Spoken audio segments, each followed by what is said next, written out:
The first dynasty of Portugal, known as the Burgundian Dynasty, comprised 9 kings, each making significant contributions to the country's history.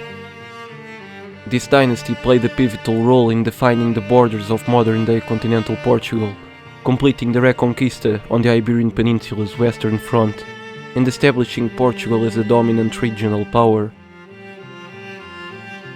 At some point, it was even regarded as the most powerful medieval kingdom in medieval Hispania.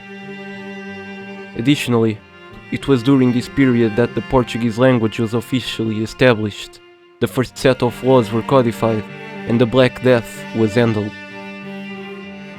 Like any dynasty, some kings proved more capable than others, either benefiting from advantageous circumstances or demonstrating exceptional valor and efficiency during times of hardship.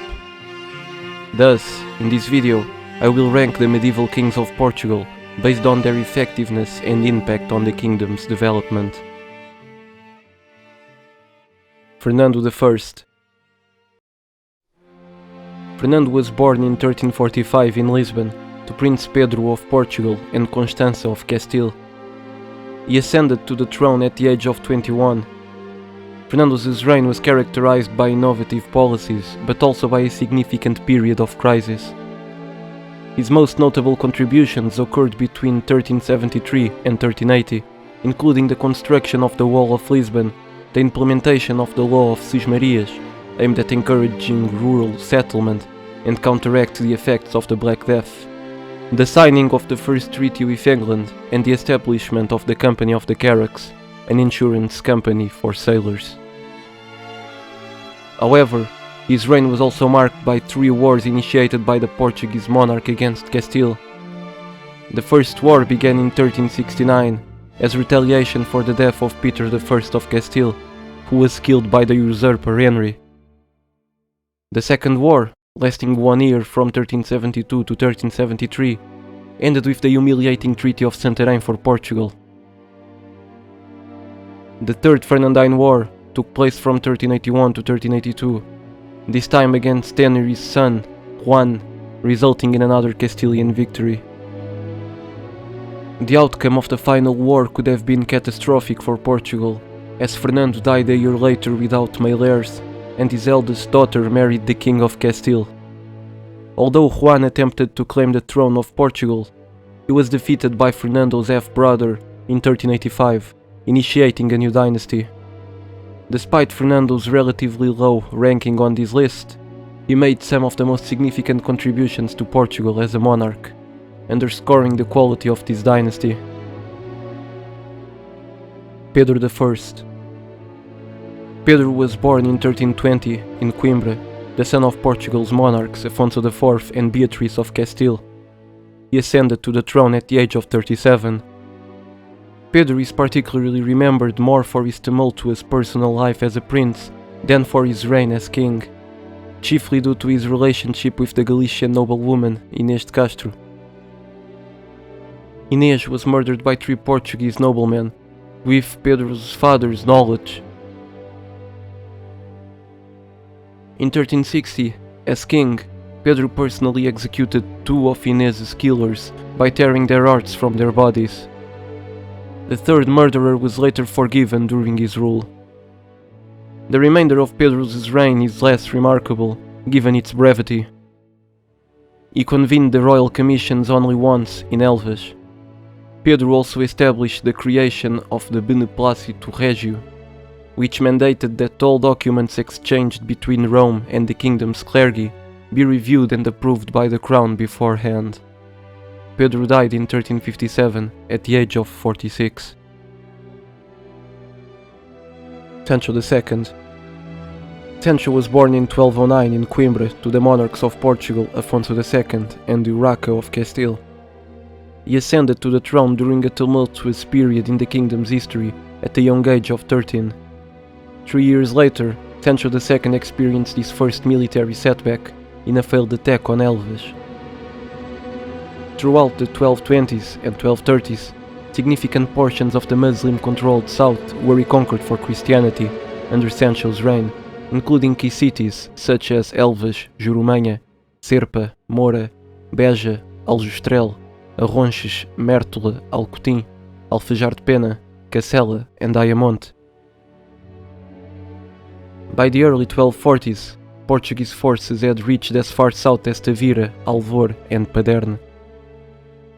However, as the king embarked on military campaigns, he left incapable chancellors in charge, leading to social upheaval within the kingdom.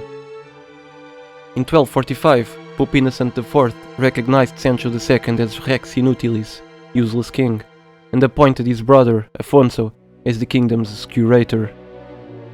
A civil war erupted between the two brothers from 1246 to 1248, culminating in Sancho II's retreat to Toledo, where he died in January of 1248.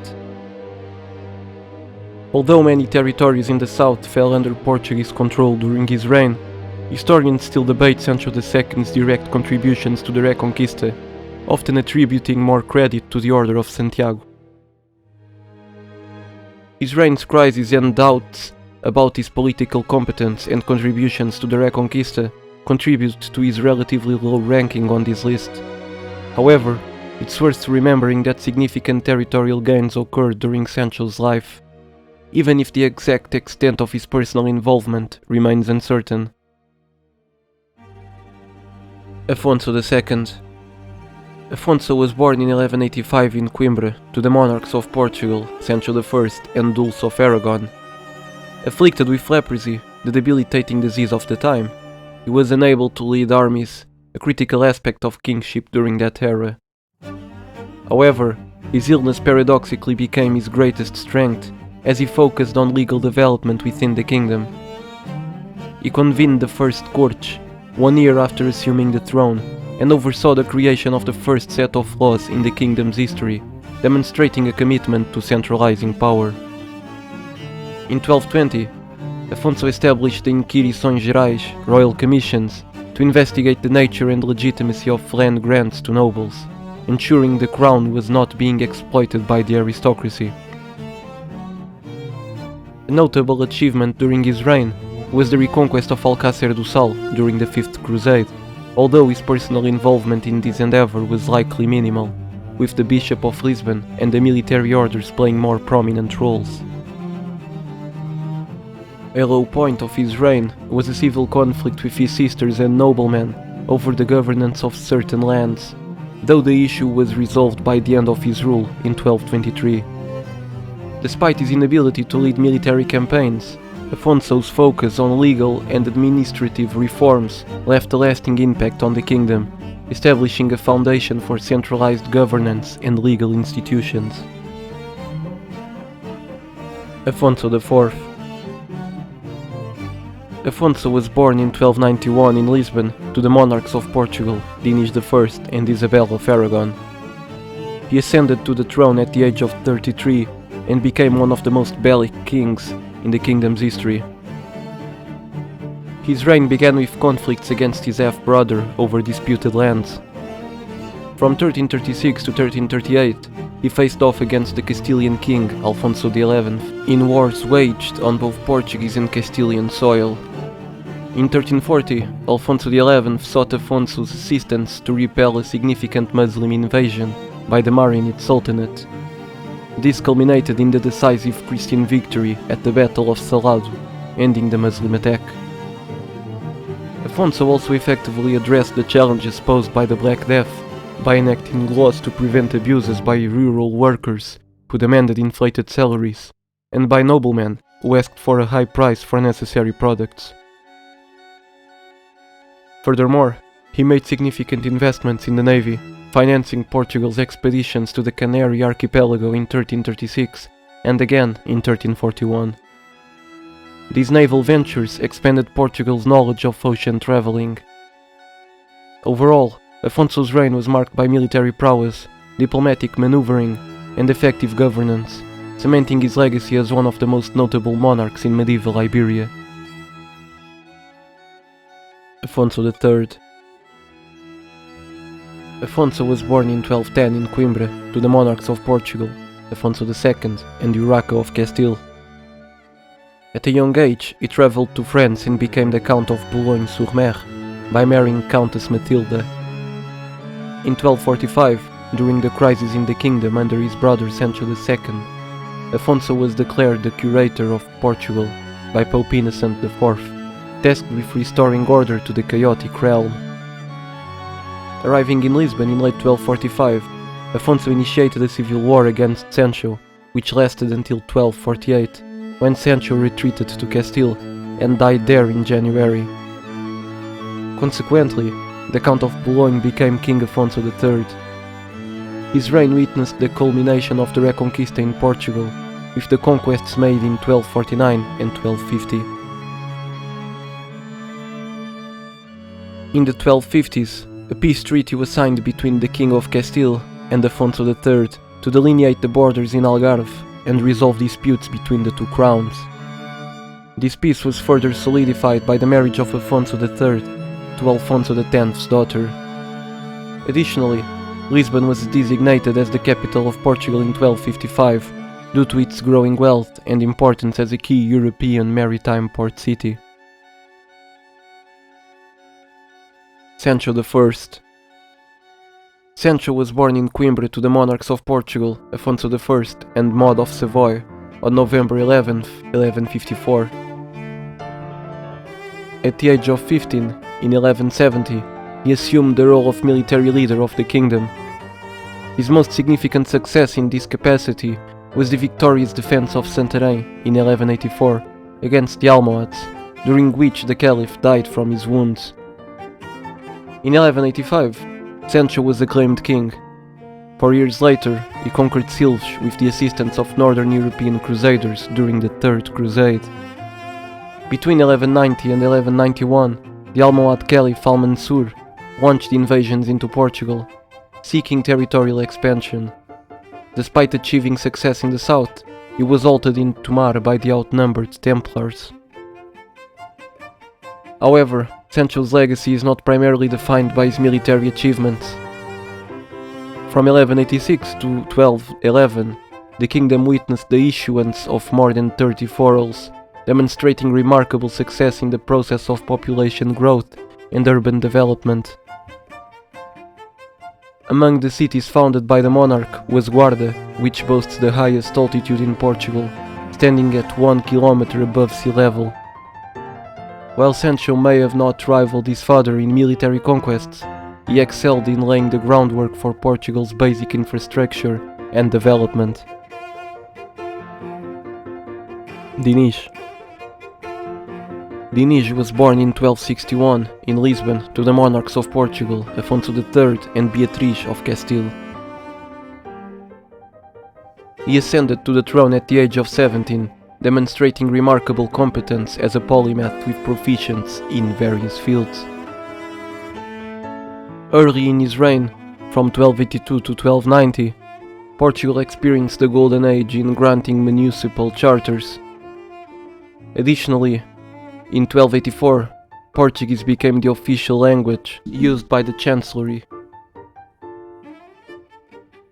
Starting in 1288, Denis invested in the reconstruction and modernization of castles throughout the kingdom. Between 1296 and 1297, Denis forged an alliance with Aragon and Granada against Castile, leading to a war, and various territorial incursions along the southern border. As a result, a few territories were conquered by the kingdom. In 1308, Denis established the University of Coimbra, followed 9 years later by the creation of the Portuguese Navy. In 1319, he founded the Order of Christ, which succeeded the extinct Order of the Templars. These latter two contributions played pivotal roles in world history, particularly the Portuguese Navy's influence in the 16th century and the crucial role of the Order of Christ in the Age of Discovery. Denis passed away in 1325, leaving behind one of the most impactful reigns in Portuguese history and a significant legacy in medieval European history. Afonso I. Afonso was born circa 1109 to the Counts of Portugal, Teresa of León and Henry of Burgundy, either in Coimbra or Guimarães. His father's death in 1112 left Teresa as the regent for Afonso, who was only 3 years old. When Afonso was 19, in 1128, he engaged in a battle against his mother, ultimately seizing power from her and assuming the position of Count. 11 years later, in 1139, Afonso confronted a large Almoravid force at Ourique. Prior to the battle, Portuguese knights acclaimed Afonso as King of Portugal. Despite being heavily outnumbered, the Portuguese emerged victorious, showcasing Afonso's military prowess. During his tenure as Count, Afonso faced numerous conflicts with the Kingdom of León and Castile. In 1143, after years of strife, King Afonso VII signed the Treaty of Zamora, formally recognizing Portugal as an independent kingdom. Thus, Afonso became the first king of Portugal.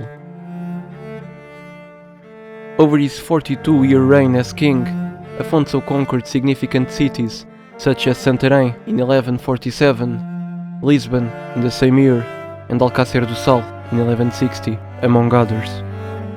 The capture of Lisbon was particularly crucial due to its importance as one of Europe's wealthiest cities. This endeavor is also remembered as the greatest conquest of the Second Crusade. Afonso passed away on December 6, 1185, having ruled Portugal as both Count and King for 57 years, longer than any other ruler in the country's history. His military achievements are remarkable, considering the formidable adversaries he faced, including León and Castile, León, the Almoravid Caliphate, the Taifa of Badajoz, and the Almohad Caliphate. Even more astonishing is that amidst such challenges, he successfully established the kingdom, ruled it for over 4 decades, and laid the foundation for one of Portugal's most illustrious dynasties. For these reasons, Afonso Henriques deserves to be remembered as the greatest Portuguese king of the First Dynasty.